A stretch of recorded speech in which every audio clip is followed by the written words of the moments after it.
প্রিয় দর্শকবৃন্দ, আসসালামু আলাইকুম। কেমন আছেন আপনারা? আশা করি আল্লাহর রহমতে ভালো আছেন। যদি চ্যানেলটি ভালো লাগে অবশ্যই চ্যানেলটি সাবস্ক্রাইব করেন, পাশে থাকবেন। প্রতিদিনের মতো আজকে স্মার্ট একটি আপুকে আমার চ্যানেলে হাজির করেছি। এই আপুর মুখ থেকে অনেক কথা শুনবো। আসসালামু আলাইকুম আপু। ওয়ালাইকুম আসসালাম। খায়রুল লতুল লম্বা মাথার কেশ। চুলে খুব যত্ন করেন? করি তো। চুলে তো ক্রাশ করে ছেলেরা, কি করবেন? কাজ খেলে আর কি করবো, কাজ দিয়ে দেবো। ক্রাশ খেলে ক্রাশ দিবেন? বেশি হয়েছে আপনার? হ্যাঁ, হয়েছিল। স্বামী ক্রাশ খায়নি? স্বামী নাই, স্বামী মারা গেছে। স্বামী মারা গেছে? হ্যাঁ। সরি। কতদিন ধরে স্বামী ছাড়া আছেন? তাও এই 1.5-2 বছর। 1.5-2 বছর ধরে স্বামী ছাড়া আছে। হুম। সংসারে ছেলে মেয়ে আছে? হ্যাঁ, একটা ছেলে আছে আমার। কি কাজ করেন আপনি এখন বর্তমানে? আমি হাতের কাজ করি, জরির কাজ করি। এই যে সংসার চলতেছে না? না, চলে না কোনো মতন আর কি, কষ্ট হয় অনেক। কষ্ট হয়? হুম। স্বামী না থাকলে নারীর চতুর্পাশ। হ্যাঁ, স্বামী না থাকলে তো অনেক কষ্ট একটা মেয়ের, অনেক।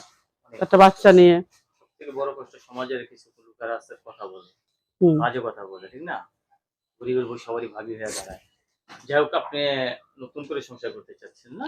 হ্যাঁ। যেহেতু আপনার স্বামী নেই, অনেকের বউ মারা গেছে, বউ চলে গেছে, এরা যদি আপনাকে ভালোবেসে ঘরে তুলতে চায়, অবশ্যই। রাজি আছেন? হ্যাঁ, রাজি আছি। যদি একটা ভালো মনের মানুষ হয়, আমার দায়িত্ব নিয়ে আমার পাশে দাঁড়ায়, আমার ছেলেকে মেনে নিয়ে, আমার এক জায়গায় বিয়ে ছিল, সম্পূর্ণ সবকিছু জানে, যে আমার পাশে দাঁড়াবে একটা ভালো মনের মানুষ, আমি তাকে বিয়ে করব। এরকম একটা আমি ছেলে নতুন চাচ্ছেন? করে আমার জীবনটা আবার শুরু করব। হ্যাঁ, নতুন করে একটা জীবন শুরু করতে হবে। হ্যাঁ। নারীর জীবনের সবথেকে মূল্যবান জিনিস কি জানেন আপনি? নারীর থেকে একটা মূল্যবান, সব থেকে মূল্যবান সম্পদ তার স্বামী। স্বামী। সেই স্বামীটা কিন্তু আপনার নেই। নেই, আল্লাহ নিয়েই গেছে। সেই স্বামীটা যদি থাকতো তাহলে আপনার এই জায়গায় আসতে হতো না, এই না। জায়গায় দাঁড়াতে হতো না। হুম। ঠিক না?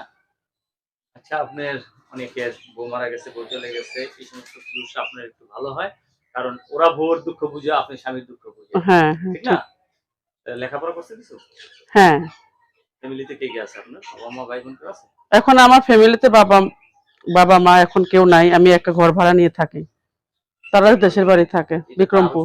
আরো একটু চাপে পড়ে গেছে। হ্যাঁ। হ্যাঁ। তো সবাই আপনার সাথে কথা বলতে চাইবে, কারোর সাথে খারাপ ব্যবহার করবেন না। ঠিক আছে? না, ঠিক আছে। 10 জনের সাথে কথা বলবেন, ভালো একটা